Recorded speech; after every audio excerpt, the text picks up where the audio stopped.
सूरह मुज़म्मिल पढ़ने की बेशुमार फ़ज़ीलतें हैं, लेकिन मैं आपको कुछ ख़ास फ़ज़ीलतों के बारे में बताने वाला हूँ। इस सूरत की तासीर यह है कि अगर आप सोने से पहले इस सूरत की तिलावत करते हैं, तो आप जो सोचोगे वही होगा।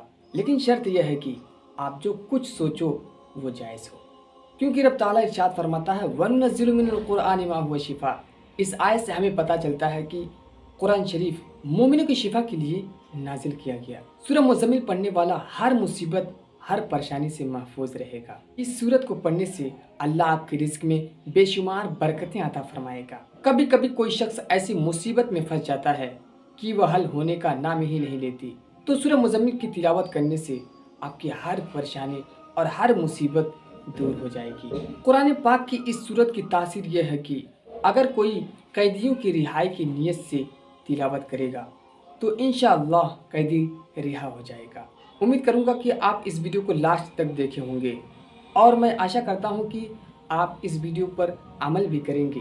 अगर आप इस वीडियो पर अमल करते हैं, सूरह मुज़म्मिल बहुत ही छोटी है, अगर आप पढ़ते हैं तो कम से कम 5 मिनट के अंदर आप उसकी तिलावत कर सकते हैं। आप रोज़ाना उसकी तिलावत कर सकते हैं। और अगर आप इस सूरत की हिंदी में चाहते हैं तो मैं वीडियो के डिस्क्रिप्शन में उसका लिंक दे दूँगा, वहाँ से आप इसको रीड कर सकते हैं, पढ़ सकते हैं और तिलावत कर सकते हैं। ये इस्लामिक वीडियो है और अच्छी बातें आपको बताई जाती हैं। अगर आप इस वीडियो को शेयर करते हैं तो आपको भी सवाब मिलेगा। तो देर किस बात की, शेयर बटन पर क्लिक करके आप शेयर करें और हाँ, वीडियो को लाइक ज़रूर करें। अगर आप इसी तरह की वीडियो पाना चाहते हैं तो सब्सक्राइब बटन ज़रूर प्रेस करें। तो मिलते हैं नेक्स्ट वीडियो में एक नई टॉपिक के साथ, तब तक के लिए अस्सलाम वालेकुम।